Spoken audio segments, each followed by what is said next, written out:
जय हिंद दोस्तों, आपका अपना YouTube चैनल D2M यानी डायरेक्ट टू माइंड एजुकेशन में स्वागत है। दोस्तों आज का ये 13वां सेट है।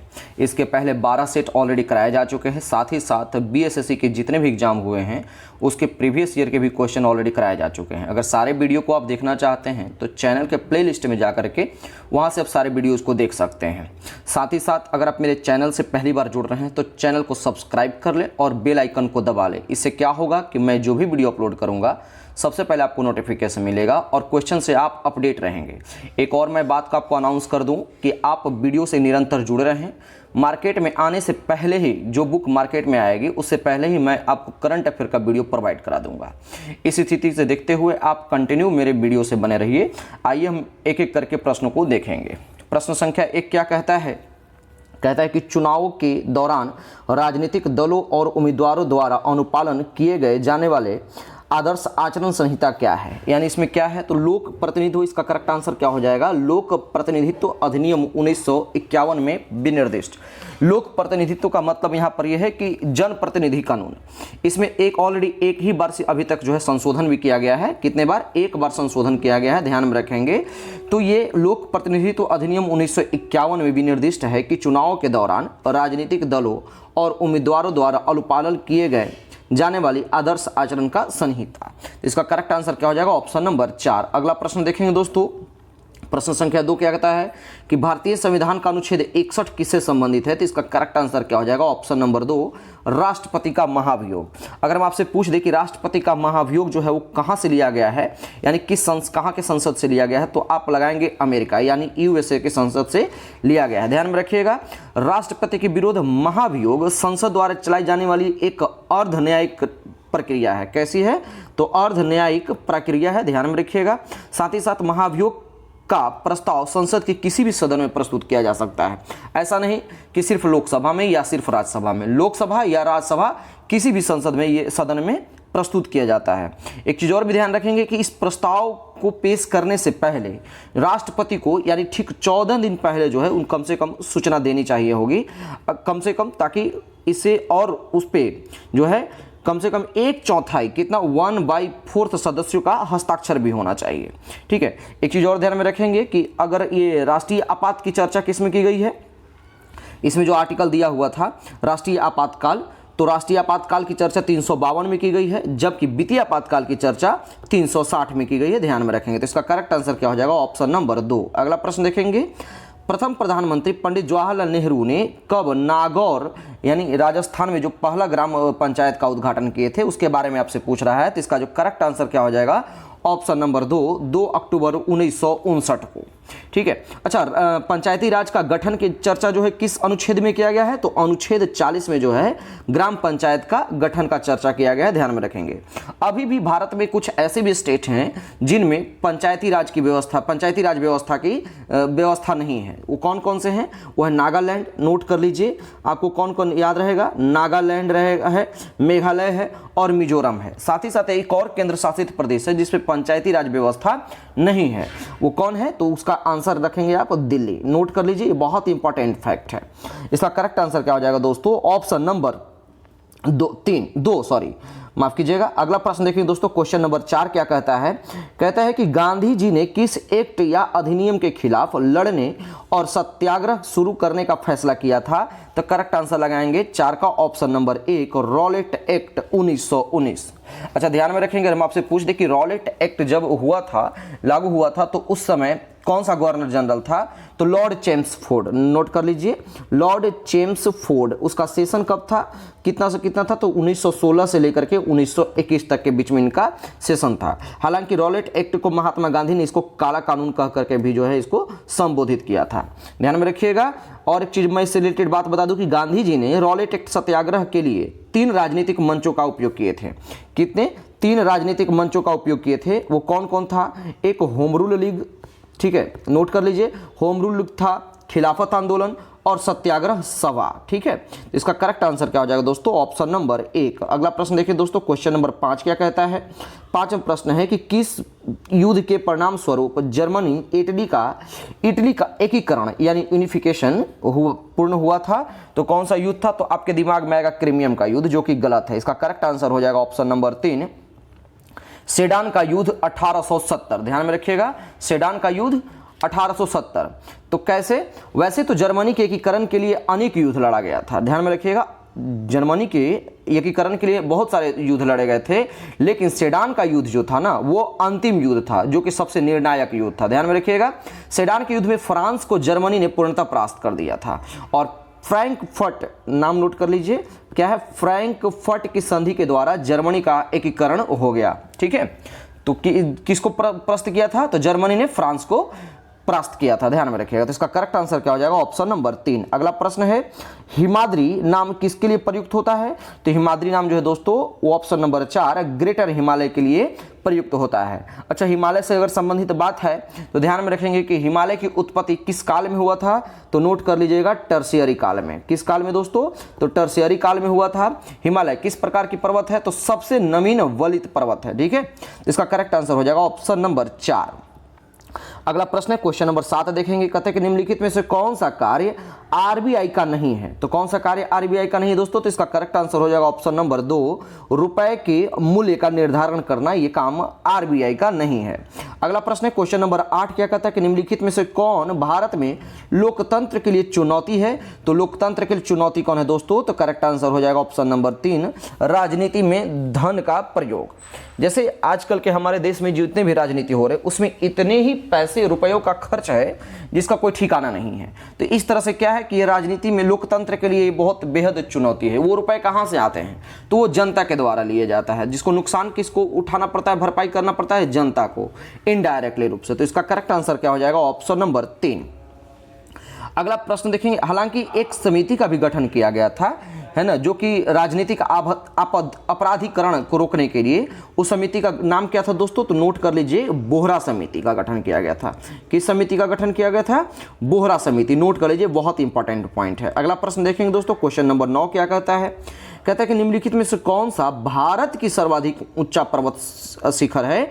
तो अगर विश्व का पूछे या हिमालय का पूछे तो आप तो माउंट एवरेस्ट लगाएंगे, लेकिन जब भारत का पूछे तो आप करेक्ट आंसर लगाएंगे ऑप्शन नंबर ए यानी K2, जिसको आप गॉडविन ऑस्टिन के भी नाम से जानते हैं। अगर इसकी ऊंचाई की बात कर लें तो 8611 यानी 11 मीटर, ध्यान में रखिएगा दोस्तों। लेकिन जबकि हिमालय क्षेत्र में अगर भारत की सबसे ऊंची चोट की बात करें तब आप वहां पे कंचनजंगा लगाएंगे, ध्यान में रखेंगे दोस्तों। तो इसका करेक्ट आंसर हो जाएगा ऑप्शन नंबर 1। अगला प्रश्न है, विकास केंद्र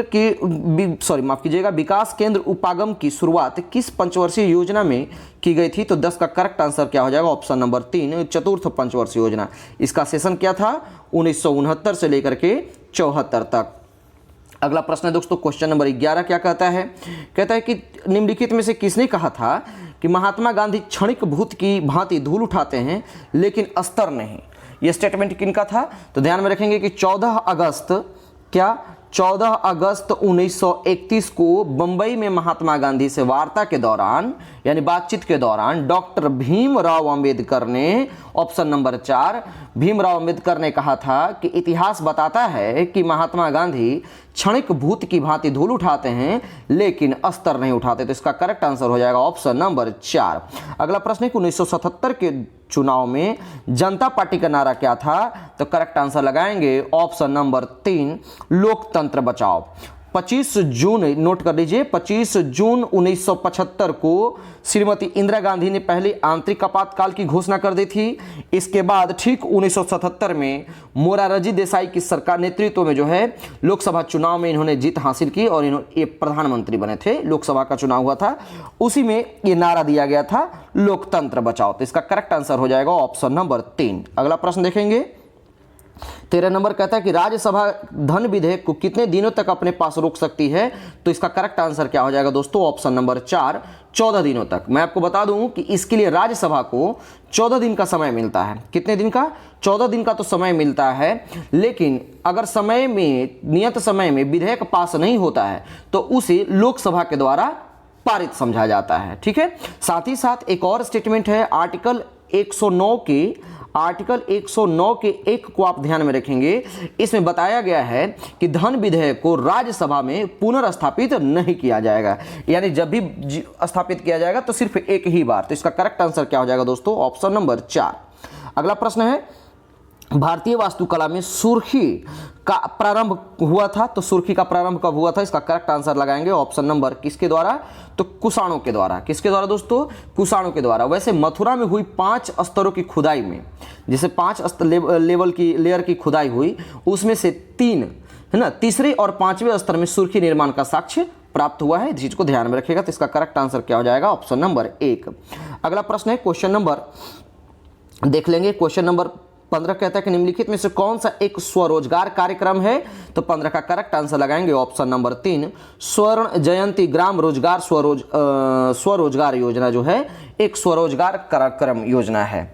अगर हम आपसे पूछ दे कि इसका शुरुआत किसने की थी और कब, तो इसकी शुरुआत श्री अटल बिहारी वाजपेयी ने किया था। कब? तो श्री अटल बिहारी वाजपेयी 1 अप्रैल, कब? 1 अप्रैल 1999 को। ध्यान में रखेंगे। तो इसका करेक्ट आंसर क्या हो जाएगा दोस्तों? Option number 3। अच्छा, एक और बात बताते हैं, प्रधानमंत्री रोजगार योजना की शुरुआत कब हुई थी? तो प्रधानमंत्री रोजगार योजना की शुरुआत 1993 ईस्वी में हुई थी। अगला प्रश्न देखेंगे, क्वेश्चन नंबर 16 क्या कहता है?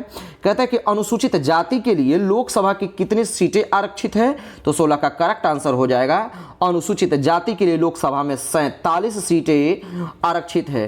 ध्यान में रखिएगा दोस्तों। जबकि अनुसूचित जाति के लिए 84, ऑप्शन नंबर 3, अनुसूचित जाति के लिए 84, जबकि अनुसूचित जनजाति के लिए 47 सीटें आरक्षित है। अनुच्छेद 81 के तरह लोकसभा का गठन का चर्चा किया गया है। यानी लोकसभा का गठन का चर्चा किस अनुच्छेद में किया गया है? तो आर्टिकल 81 में। ध्यान में रखिएगा। जबकि राज्यसभा का तो 80 में। ध्यान में रखिएगा दोस्तों। इसका करेक्ट आंसर हो जाएगा ऑप्शन नंबर 3। अगला प्रश्न देखें दोस्तों, क्वेश्चन नंबर 17 क्या कहता है? कहता है कि भारत में कृषि जन्य पदार्थों हेतु दिया जाने वाला श्रेणी मापदंड क्या है? तो इसका 17 का करेक्ट आंसर क्या हो जाएगा दोस्तों? Option number 1, egg mark. ठीक है, एग मार्क। अच्छा, हॉल मार्क कहां दिया जाता है? तो हॉल मार्क जो है आभूषणों पर मापदंड के लिए दिया जाता है। जबकि ISI मार्क जो है, वो ISI मार्क जो है किस पे दिया जाता है? तो ये किसी भी मतलब वस्तु का, टिकाऊ वस्तु के क्वालिटी को बताता है। ठीक है। अगर हम आपसे पूछ दे कि एग मार्क की जो है प्रयोगशाला कहाँ है, तो आप लगाएंगे आंसर नागपुर में। एग मार्क की प्रयोगशाला कहाँ है दोस्तों? लेबोरेटरीज कहाँ है? नागपुर में। तो इसका करेक्ट आंसर हो जाएगा ऑप्शन नंबर 1। अगला प्रश्न है, भारतीय संविधान में मूल रूप से कितने मौलिक अधिकार प्रदान किए गए थे? तो स्टार्टिंग में मूल रूप से 7 मौलिक अधिकार प्रदान किए गए थे, लेकिन वर्तमान में 6 हैं। अच्छा, बाकी ये कहाँ चला गया? तो 44वें संविधान संशोधन 1978 के तहत संपत्ति के अधिकार को अनुच्छेद 31 से हटा करके अनुच्छेद 300 के क में रख दिया गया। तो इसका करेक्ट आंसर क्या हो जाएगा? Option number 1। अगला प्रश्न है, क्वेश्चन नंबर 19 क्या कहता है? कहता है कि निम्नलिखित कथनों पर विचार कीजिए। आपका स्टेटमेंट पूछ रहा है कि उनमें से कौन कथन असत्य है। तो आपको देख लेंगे जरा कि द्वितीय पंचवर्षीय योजना पीसी महालनोबिस के विचारों पर आधारित थी। ये तो बिल्कुल सही है। दूसरा है कि पीसी महालनोबिस ने कलकत्ता में भारतीय सांख्यिकी संस्था की स्थापना की तथा सांख्य नामक एक जर्नल निकाला। ये दोनों के दोनों सत्य है, यानी इसका करेक्ट आंसर हो जाएगा ऑप्शन नंबर 4, ना तो 1 ना ही 2। अगला प्रश्न देखें दोस्तों, क्वेश्चन नंबर 20 क्या कहता है? 20वां प्रश्न कहता है कि सूचना का अधिकार एक कानून है जो लोगों को अनुमति प्रदान करता है। क्या अनुमति प्रदान करता है? यानी सूचना का अधिकार, जिसको आप RTI कहते हैं। तो RTI के बारे में आपसे पूछ रहा है। तो RTI क्या प्रदान करता है? तो इसका करेक्ट आंसर हो जाएगा ऑप्शन नंबर 3, सरकार क्या कर रही हैं। आप सभी कैंडिडेट पढ़ रहे हैं, आपके एग्जाम्स होता है और रिजल्ट आने में प्रॉब्लम होती है, या फिर फॉर्म से संबंधित किसी भी चीज़ की जानकारी लेना हो तो आप RTI फाइल कर सकते हैं। RTI अगर आप फाइल करेंगे तो राइट टू इन्फॉर्मेशन के तहत जो है आपको इन्फॉर्मेशन मिलेगा ही मिलेगा। अच्छा, ये एक्ट कब लाया गया था? तो 2005 में। ध्यान में रखेंगे, 2005 में ये आई थी। ध्यान में रखेंगे दोस्तों। इसका करेक्ट आंसर हो जाएगा ऑप्शन नंबर 3। अगला प्रश्न है, क्वेश्चन नंबर 21 क्या कहता है? 21वां प्रश्न कहता है दोस्तों, कहता है कि बिहार के इतिहास पर प्रथम ग्रंथ के रचनाकार कौन थे? तो करेक्ट आंसर लगाएंगे ऑप्शन नंबर 4, अली मुहम्मद शाही अजीमाबादी। अगला प्रश्न देखेंगे, क्वेश्चन नंबर 22 क्या कहता है? 22वां प्रश्न है दोस्तों, कहता है कि कृषि उपजों के न्यूनतम समर्थित मूल्य, जिसको MSP कहते हैं, की संस्तुति किसके द्वारा की जाती है? तो करेक्ट आंसर लगाएंगे ऑप्शन नंबर 1, CACP के द्वारा। ठीक है। अगर हम आपसे पूछ दें, जो कि मोस्ट इंपॉर्टेंट फैक्ट्स मैं बताने जा रहा हूं, आप नोट कर लीजिए, आप कभी भी भूलेंगे नहीं। ये बहुत ही इंपॉर्टेंट फैक्ट्स है, आप नोट कर लीजिए कि कृषि मूल्य आयोग का गठन कब हुआ था? तो कृषि मूल्य आयोग का गठन हुआ था 1965 ईस्वी में। जबकि ध्यान में रखेंगे, कृषि मूल्य आयोग जो है 1985 में कृषि लागत मूल्य युग कब 1985 ईस्वी में से जो है कृषि लागत मूल्य एवं मूल्य आयोग के नाम से जाने जाने लगा, ध्यान में रखिएगा। तो इसका करेक्ट आंसर हो जाएगा ऑप्शन नंबर 1। अगला प्रश्न देखेंगे दोस्तों, क्वेश्चन नंबर 23 क्या कहता है। 23वां प्रश्न है, निम्नलिखित में से कौन सा ऊर्जा गैर परंपरागत स्रोत नहीं है। तो ये सब तो कॉमन सेंस का क्वेश्चन, इसका करेक्ट आंसर लगाएंगे ऑप्शन नंबर 2।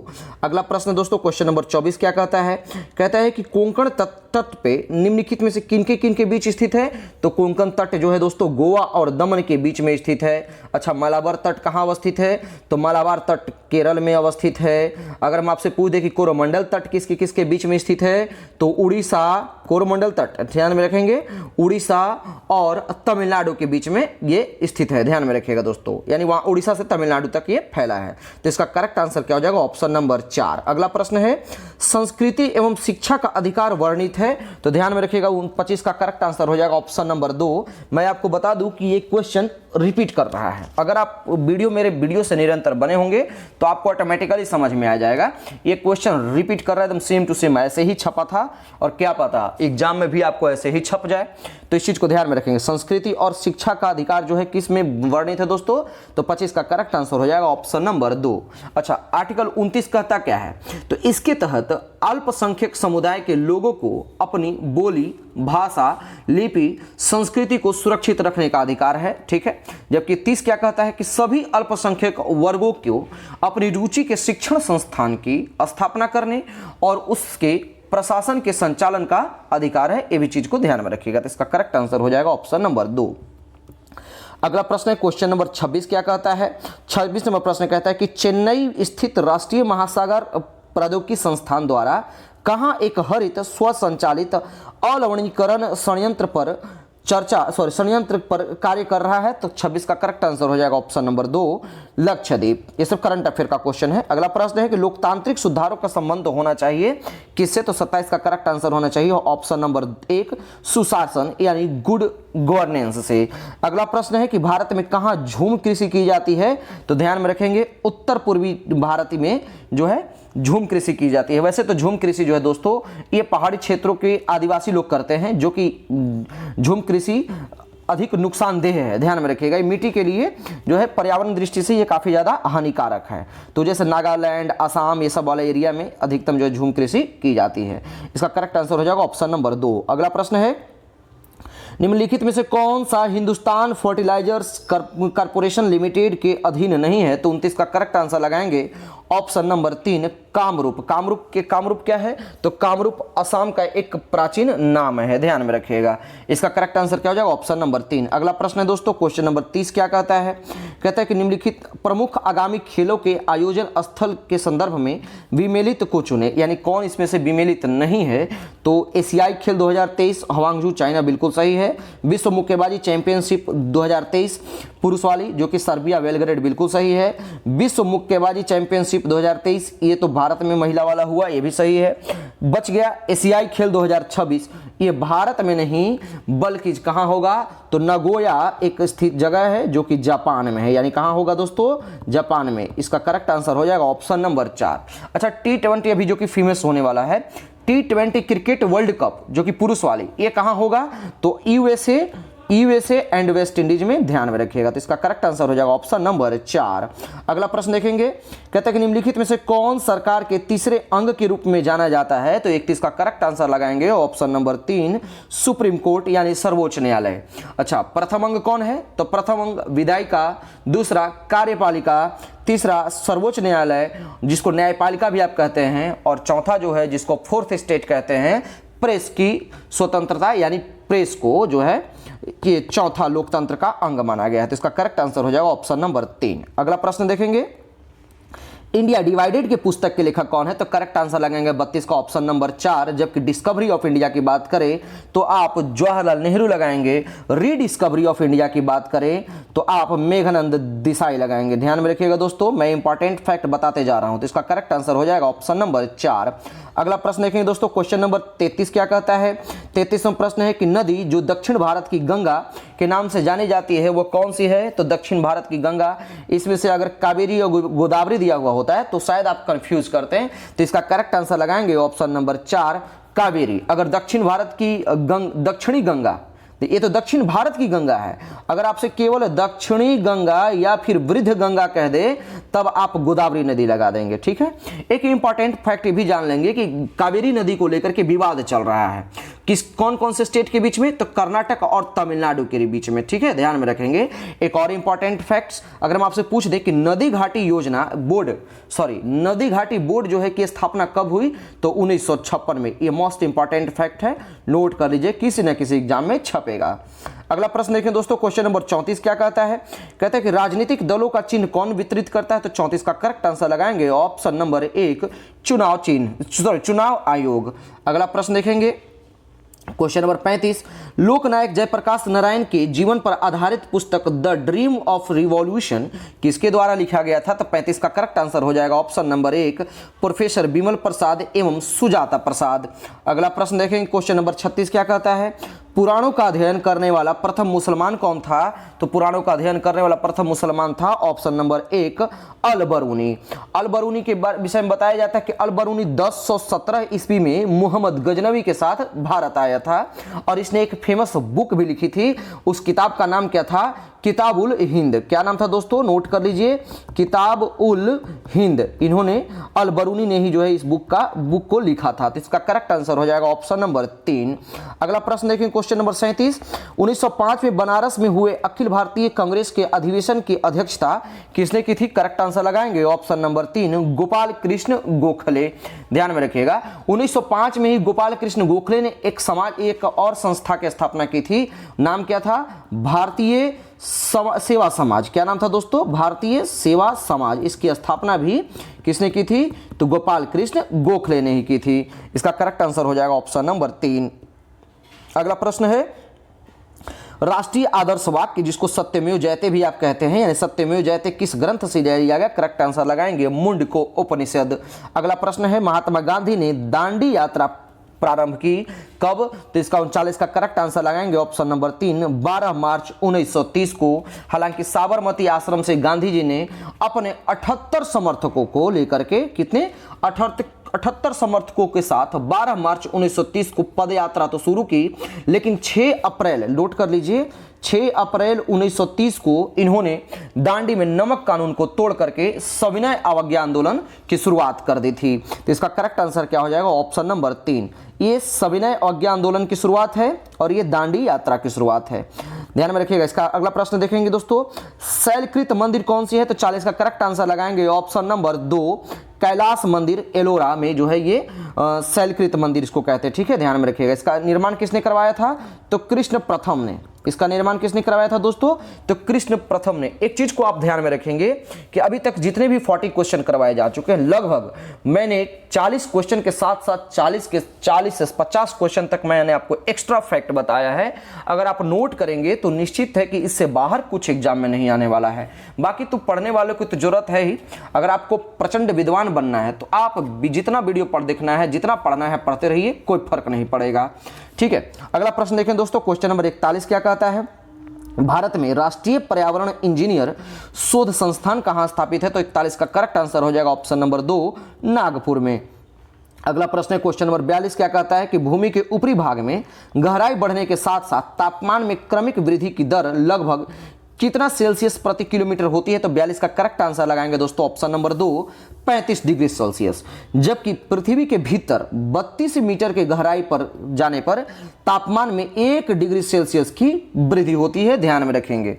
अगला प्रश्न देखें दोस्तों, क्वेश्चन नंबर 43 क्या कहता है, 43वां प्रश्न कहता है कि बिहार राज्य में शहरीकरण की दर कितनी है, तो इसका करेक्ट आंसर लगाएंगे ऑप्शन नंबर 3 11.29%।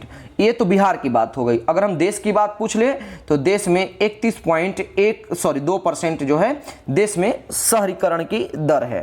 तो इसका करेक्ट आंसर क्या हो जाएगा ऑप्शन नंबर 3। अगला प्रश्न देखेंगे दोस्तों, अगला प्रश्न क्या कहता है, क्वेश्चन नंबर 44 कहता है कि सितंबर 2023 में भारत में कुल कितने विश्व विरासत स्थल को यूनेस्को की सूची में शामिल किया गया, तो 44 का करेक्ट आंसर हो जाएगा ऑप्शन नंबर 3 42। ये तो 42 हो गया। अच्छा, 42वां नंबर का कौन सा यूनेस्को में शामिल स्थल है, तो होयसल मंदिर। 42वां नंबर के क्रम में कौन है? होयसल मंदिर। 41वां में कौन है दोस्तों? तो जो पश्चिम बंगाल का शांति निकेतन है वो है, ठीक है, ध्यान में रखेंगे। और 40वां नंबर की बात कर ले तो गुजरात का धौलावीरा। तो इसका करेक्ट आंसर हो जाएगा ऑप्शन नंबर 3। अगला प्रश्न देखेंगे, वर्तमान में कितने राष्ट्रीय दल को दर्जा प्राप्त की गई है? तो करेक्ट आंसर लगाएंगे ऑप्शन नंबर 1। टोटल 6 राजनीतिक दल हैं। अगर आपसे पूछना चाहें, जानना चाहते हैं तो एक बार आप ओरली सुन लेंगे। भारतीय कौन कौन है? तो पहले भारतीय राष्ट्रीय कांग्रेस, बीजेपी, बहुजन समाज पार्टी, भारतीय कम्युनिस्ट पार्टी जिसको आप मार्क्सवादी भी कहते हैं, नेशनल पीपुल्स पार्टी, आम आदमी पार्टी। ध्यान में रखिएगा। तो इसका करेक्ट आंसर क्या हो जाएगा? Option number 1। अगला प्रश्न देखेंगे, कहता है कि निम्नलिखित देशों की राजधानी को विमेलित रूप को चुने, यानी कौन इसमें विमेलित है? तो 46 का करेक्ट आंसर क्या हो जाएगा? ऑप्शन नंबर 1 ही में गलती दिख रहा है। ऑस्ट्रेलिया का सिडनी नहीं बल्कि कहाँ है ये दोस्तों? कैनबरा है। बाल्कि इंडोनेशिया नूसंतारा, बुरुंडी बुजुम्बरा सही है। माली बमाको बिल्कुल सही है। तीनों के तीनों सही है। इसका करेक्ट आंसर हो जाएगा ऑप्शन नंबर 1। अगला प्रश्न है क्वेश्चन नंबर 47 देखेंगे कि हाल ही में मुंबई जलवायु परिवर्तन से निपटने के लिए एक विशेष पद्धति वाला मियावाकी वृक्षारोपण पद्धति को अपनाया गया है। यह मियावाकी वृक्षारोपण पद्धति के तकनीकी किस देश से संबंधित है? तो 47 का करेक्ट आंसर लगाएंगे ऑप्शन नंबर 3, जापान से संबंधित है। अगला प्रश्न 48 नंबर की प्रसिद्ध तवांग मठ में निम्नलिखित में से किस राज्य में स्थित है? तो ये तो आप प्राचीन युग से ही पढ़ते चले आ रहे हैं। तो 48 का करेक्ट आंसर लगाएंगे ऑप्शन नंबर 4, अरुणाचल प्रदेश में। अच्छा, इसका निर्माण वर्ष क्या था? तो लगभग 1680 के से 81 के दौरान तवांग मठ का निर्माण माना जाता है। तो इसका करेक्ट आंसर हो जाएगा ऑप्शन नंबर 4। अगला प्रश्न है 1591 में अकबर के प्रसिद्ध सेनाध्यक्ष राजा मान सिंह ने निम्नलिखित में से किस जनजाति को हराया था? तो 49 का करेक्ट आंसर लगाएंगे ऑप्शन नंबर 3, ये चेरो जनजाति को हराया था। अगला प्रश्न है कि संप्राय जिसको पेन प्लीन कहते हैं मैदान संबंधित है किससे? तो 50 का करेक्ट आंसर लगाएंगे ऑप्शन नंबर 3, नदी से। अगला प्रश्न है कि गतिशील वैद्युत आवेश पैदा करती है। तो गतिशील वैद्युत आवेश क्या पैदा करती है दोस्तों? इसका करेक्ट आंसर लगाएंगे ऑप्शन नंबर 1 जो है चुंबकीय क्षेत्र पैदा करती है। ये सब सारे के सारे क्या क्वेश्चन है? One liner question. इससे ज्यादा कुछ आपको पढ़ने की जरूरत ही नहीं है। अगर प्रश्न देखेंगे दोस्तों क्वेश्चन नंबर 52 क्या कहता है? आपको मैच कराने की बात कर रहा है। इधर आपको सूची में कुछ नाम दिया हुए हैं, इधर रोग दिया हुआ, डिजीज नाम दिया हुआ है। तो पहले तो आप सबसे पहले आप छांटेंगे कि विब्रियो कॉलरी, कॉलरी से क्या होगा? कॉलेरा होगा। तो आप इसको कीवर्ड को पकड़िए, कॉलरी कॉलरा। तो 4 का तो आंसर 4 हो गया दोस्तों, ठीक है, 4 का आंसर 4 हो गया। तो ऑप्शन नंबर भी 4 को क्रॉस कट कर दिए, 4 ऑप्शन नहीं होगा। तो 4 का आंसर हमने 4 मैच करा दिया। इसके बाद क्या होगा? फिर एंथ्रेसिस वर्ड मिल रहा है, तो फिर आप 3 का आंसर 2 लगाइए, 3 नंबर भी ऑप्शन कट गया, यानी एंथ्रेक्स होगा। अब बच गया क्या? तो पेस्टिस और प्लेडिनियम। तो पेस्टिस से यानी 1 का आंसर जो आपको सिफिलिस मिलेगा और 2 का एंथ्रिस जो है पेस्टिस से प्लेग होता है। तो करेक्ट आंसर आपको मिल जाएगा दोस्तों ऑप्शन नंबर 2, इसका करेक्ट आंसर हो जाएगा। अगला प्रश्न देखेंगे दोस्तों क्वेश्चन नंबर 53 क्या कहता है? क्वेश्चन नंबर 53 कहता है, हाँ 53 नंबर कहता है कि परावर्तित प्रकाश में ऊर्जा क्या है? तो 53 का करेक्ट आंसर लगाएंगे ऑप्शन नंबर 1, आपतन कोण पर निर्भर नहीं करती है। यानी परावर्तित प्रकाश में ऊर्जा आपतन कोण पर निर्भर नहीं करती। इसका करेक्ट आंसर हो जाएगा ऑप्शन नंबर 1। अगला प्रश्न देखेंगे दोस्तों क्वेश्चन नंबर 54 क्या कहता है? कहता है कि पादपों में मूल रोमों द्वारा जल जिस प्रक्रिया से अवशोषित किया जाता है वह कहलाती है। तो वह क्या कहलाती है? इसका करेक्ट आंसर लगाएंगे ऑप्शन नंबर 4, प्रासरण कहलाती है। अगला प्रश्न देखेंगे दोस्तों 55 नंबर प्रश्न क्या कहता है? 55 नंबर प्रश्न कहता है कि निम्नलिखित में से किस कारण से वनों के विशाल क्षेत्र रखने की आवश्यकता है? तो 55 का करेक्ट आंसर लगाएंगे ऑप्शन नंबर 4, भूवैज्ञानिक संतुलन के लिए। ठीक है, अगर हम आपसे पूछ दें कि कुल क्षेत्रफल का लगभग पर्यावरणीय दृष्टि से कितना क्षेत्र एरिया पर जो है वो वन होना चाहिए, तो आपका आंसर क्या होना चाहिए दोस्तों? 33%। कितना? 33%। तो इसका करेक्ट आंसर हो जाएगा ऑप्शन नंबर 4। अगला प्रश्न देखेंगे क्वेश्चन नंबर 56 क्या कहता है? कहता है कि वनस्पति तेलों को संतृप्त वसाओं में परिवर्तित करने के लिए किस गैस का प्रयोग किया जाता है? तो 56 का करेक्ट आंसर लगाएंगे ऑप्शन नंबर 1, हाइड्रोजन गैस की। अगला प्रश्न है कि यदि निर्वात में प्रकाश का वेग c हो और म्यू यानी अपवर्तनांक के जनरली दिया हुआ होता है 1.5 पदार्थ वाले माध्यम का प्रकाश का वेग क्या होगा? तो करेक्ट आंसर आप लगाएंगे 57 का option number 2, 2/3c।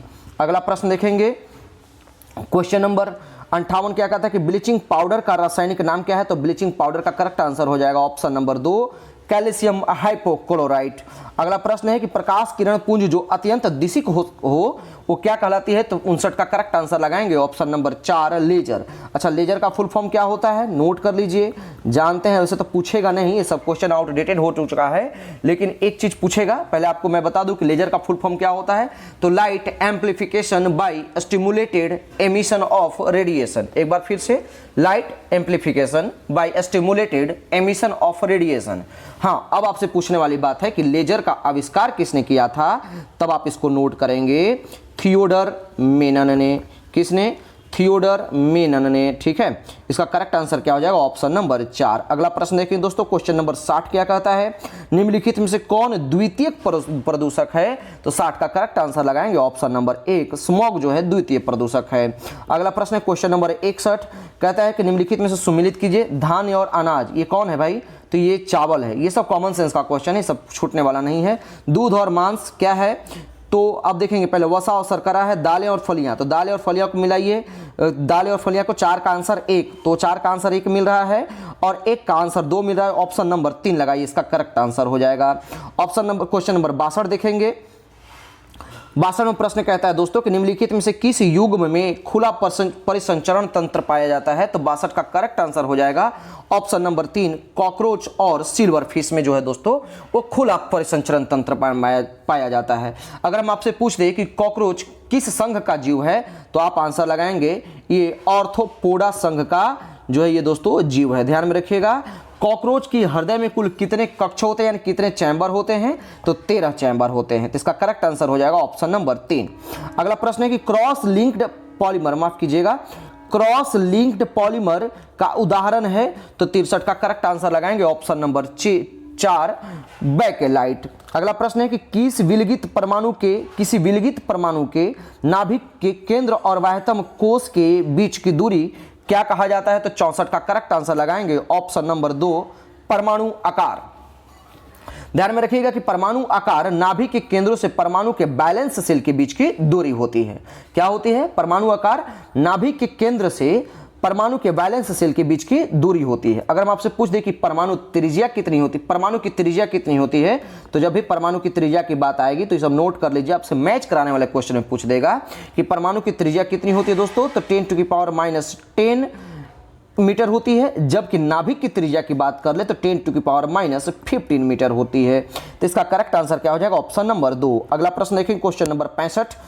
Question number 65 क्या कहता है, कहता है कि ग्रहों की गति के नियम प्रतिपादित किसने किया था, तो 65 का करेक्ट आंसर लगाइए ना, ऑप्शन नंबर 2 केपलर के द्वारा। किसके द्वारा दोस्तों, केपलर के द्वारा। केपलर ने अपने नियम में इन्होंने बताया था कि प्रत्येक ग्रह सूर्य के चारों ओर दीर्घ वृत्ताकार कक्षा में परिक्रमा करता है, तो इसका करेक्ट आंसर हो जाएगा ऑप्शन नंबर 2। अगला प्रश्न है, कुष्ठ रोग उत्पन्न होता है, तो कुष्ठ रोग किसके द्वारा उत्पन्न होता है दोस्तों, करेक्ट आंसर हो जाएगा ऑप्शन नंबर 1 जीवाणु के द्वारा। अच्छा, ये इससे होने वाले जीवाणु का नाम क्या है, तो माइकोबैक्टीरियम लेप्री। क्या नाम है, माइकोबैक्टीरियम लेप्री। ये किस अंग को प्रभावित करता है दोस्तों, तो तंत्रिका तंत्र एवं त्वचा को जो है कुष्ठ रोग प्रभावित करता है, तो इसका करेक्ट आंसर हो जाएगा ऑप्शन नंबर 1। अगला प्रश्न देखें, क्वेश्चन नंबर 67 क्या कहता है। 67वां प्रश्न है कि अम्ल वर्षा के लिए उत्तरदायी गैसीय प्रदूषक कौन सा है, तो 67 का करेक्ट आंसर लगाएंगे ऑप्शन नंबर 4 सल्फर डाइऑक्साइड। अगला प्रश्न है कि जीन के द्वारा नियंत्रित होता है, तो जीन के द्वारा क्या नियंत्रित हो जाता है, इसका करेक्ट आंसर लगाएंगे ऑप्शन नंबर 1 आनुवंशिकता, न कि प्रोटीन का संश्लेषण। अगला प्रश्न देखें दोस्तों, क्वेश्चन नंबर 69 क्या कहता है। 69वां प्रश्न है कि निम्नलिखित में से कौन सी वायुमंडलीय प्रदूषक यानी पॉल्यूटेंट है, तो ये तो सेम क्वेश्चन रिपीट कर गया, आप आंसर लगाएंगे ऑप्शन नंबर 3 सल्फर डाइऑक्साइड। अगला प्रश्न है कि हड्डियों में जमा मुख्य खनिज तत्व यानी मेजर मिनरल एलिमेंट कौन सा है, तो करेक्ट आंसर लगाएंगे ऑप्शन नंबर 4 कैल्शियम। ऐसे भी जानते हैं कि कैल्शियम और फास्फोरस का हड्डियों के निर्माण में अहम रोल होता है, ध्यान में रखेंगे कौन सा, तो हमारा हड्डियां जो होता है वो ट्राई कैल्शियम फॉस्फेट से ही मिलकर के बना होता है। अगर हम आपसे पूछ दें कि हमारे शरीर में कैल्शियम धातु कितना % पाया जाता है, तो आप आंसर लगाएंगे 2%। नोट कर लीजिए, ये सब इंपॉर्टेंट फैक्ट मैं बता रहा हूं, कोई भी क्वेश्चन मैं बकवास नहीं कर रहा हूं, इसलिए नहीं बकवास कर रहा कि मैंने खुद BSSC एग्जाम क्लियर किया है और अभी मैं रेलवे में खुद कार्यरत हूं, तो एक स्टूडेंट को ही पता चलता है कि किस तरह का एग्जाम्स का क्वेश्चन जो है वो पूछेगा, तो इसका करेक्ट आंसर हो जाएगा ऑप्शन नंबर 3 ऑप्शन नंबर 4। अगला प्रश्न देखें दोस्तों, क्वेश्चन नंबर 71 क्या कहता है? कहता है कि निम्नलिखित में से किस नियम के अनुसार विद्युत धारा द्वारा उत्पन्न ऊष्मा चालक के प्रतिरोध धारा के वर्ग और इसके प्रवाहित होने के समय के समानुपाती होता है? तो 71 का करेक्ट आंसर लगाएंगे ऑप्शन नंबर 1, ये जूल के नियम को बताता है। और जूल के नियम में आपको हीट बराबर फॉर्मूला आप जानते होंगे, I² × R × T, ध्यान में रखेंगे। अच्छा, 1 जूल बराबर कितना कैलोरी होता है? तो 1 जूल बराबर लगभग 0.24 कैलोरी होता है, ध्यान में रखिएगा। तो इसका करेक्ट आंसर क्या लगाएंगे दोस्तों? ऑप्शन नंबर 1, ये आपको नियम दिया हुआ है। अगला प्रश्न है, एगार प्राप्त किए जाते हैं। तो एगार किससे प्राप्त किए जाते हैं? तो ये शैवाल से प्राप्त किए जाते हैं। अगला प्रश्न देखें दोस्तों, क्वेश्चन नंबर 73। तो ये आपको ग्राफ दिया हुआ है। अब आप इसमें से आपको क्या पूछ रहा है कि 4 सेकंड में चली गई दूरी क्या होगी? आपका ऑप्शन भी दिया हुआ है नीचे, तो डायरेक्ट मैं आपको आंसर बताते चलूँ जाऊँगा। सबसे पहले आप ये ध्यान में रखेंगे कि ये वेग समय ग्राफ है। किस तरह का है? तो वेग समय ग्राफ है। और वेग समय ग्राफ जो है ना, क्षेत्रफल की दूरी को बताता है। तो अगर क्षेत्रफल की दूरी के बताए तो आप इस तरह से आप सॉल्यूशन निकालेंगे, ठीक है। और आपसे पूछ रहा है कि ये बताइए कि इस एरिया में कितना दूर चलेगा, तो आप लगाएंगे 1/2 इंटू बेस इंटू हाइट का फॉर्मूला। तो 1/2 और बेस कितना हो जाएगा इसका? तो बेस इंटू हो जाएगा 4, बेस हो जाएगा 4, ठीक है। और हाइट कितना हो जाएगा? 8, यानी 8 × 2 = 16 मीटर इसका करेक्ट आंसर हो जाएगा। ऑप्शन नंबर इसमें देख लेंगे, इसका ऑप्शन नंबर 3 इसका करेक्ट आंसर हो जाएगा। अगला प्रश्न देखें दोस्तों, क्वेश्चन नंबर 74 देखेंगे।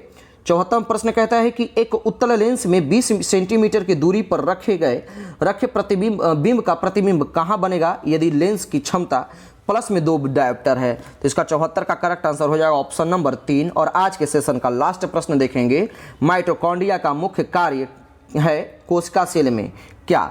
तो कोशिका सेल में काम क्या है दोस्तों? इसका करेक्ट आंसर हो जाएगा ऑप्शन नंबर 4, रिस्पिरेशन। आपको बता दें कि माइटोकॉन्ड्रिया की खोज किसने की थी? तो नोट कर लीजिए, माइटोकॉन्ड्रिया की खोज किसने की थी दोस्तों? तो अल्टमैन ने। किसने? अल्टमैन ने। कब? 1886 ईस्वी में। माइटोकॉन्ड्रिया को और किस नाम से जानते हैं? तो कोशिकाओं का शक्ति केंद्र या पावर हाउस कह सकते हैं। क्या? कोशिकाओं का शक्ति केंद्र या पावर हाउस। और साथ में ध्यान रखिएगा कि खोज तो अल्टमैन ने किया था, जबकि इसका नामकरण किसने किया था? तो बेंडा ने। किसने? बेंडा ने। उम्मीद करते हैं कि आपको सेशन पसंद आया होगा। अगर सेशन पसंद आए तो अधिक से अधिक शेयर करें और हमारे चैनल से नियंत्रण बने रहें। अगला सेट हम कल लेकर के आएंगे। धन्यवाद।